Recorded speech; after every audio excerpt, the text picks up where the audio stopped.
Siya na lang daw maglilinis ng padedi ng kapatid niya. Ay talaga naman mga kapreni, pinagbawalan ko muna kasi siyang mag-cellphone. Kaya pakitang gilas ng kasipagan. Sa wakas nabawasan ang aking gagawin. At dahil dyan mga kapreni, nagprito na lang ako ng tilapia. Kakaibang tilapia ang naprito ng kapreni nyo.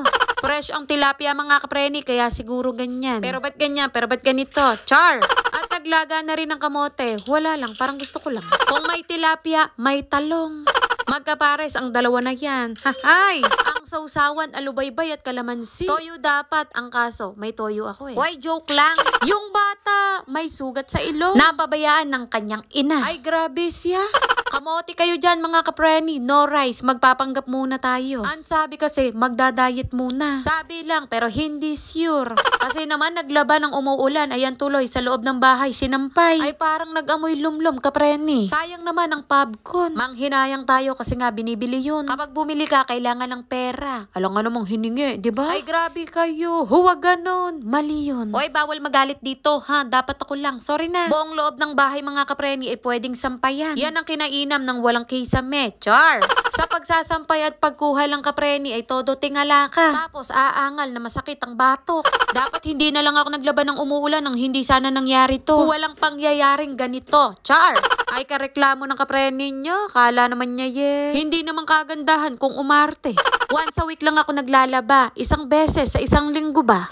Sabi ko sa anak ko, videohan mo ko, pero huwag mong isasama yung kalat sa bahay. Hindi dapat nasasama sa vlog yun, nawawala ang swerte. Maniwala ka sa hindi kapreni, ay huwag kang maniniwala. Kapreni, walang mali sa sinasabi ko, at wala ring tama. May tama ka na, uy. Nasa normal pa naman kapreni, huwag kang napaka-ano mo. Makakapagtupi ka kaya kapreni kung nandito ang anak mo. Habang gumagawa ka, siyang binabawalan mo. Ay talaga naman. Nakahawak na sa hangir at nililibang pa ako kapreni. Maya-maya, damit na ang hahawakan. Sinisipag pa naman ako eh. Yamo na nga. Tapos tumawag ang pinakamamahal kong asawa. Sabi ko, may sahod ka na ba? Sabi niya, wala pa. Ay bakit wala pa? Mukha ka talagang pera. Sabi ba naman sa akin, ay grabe siya.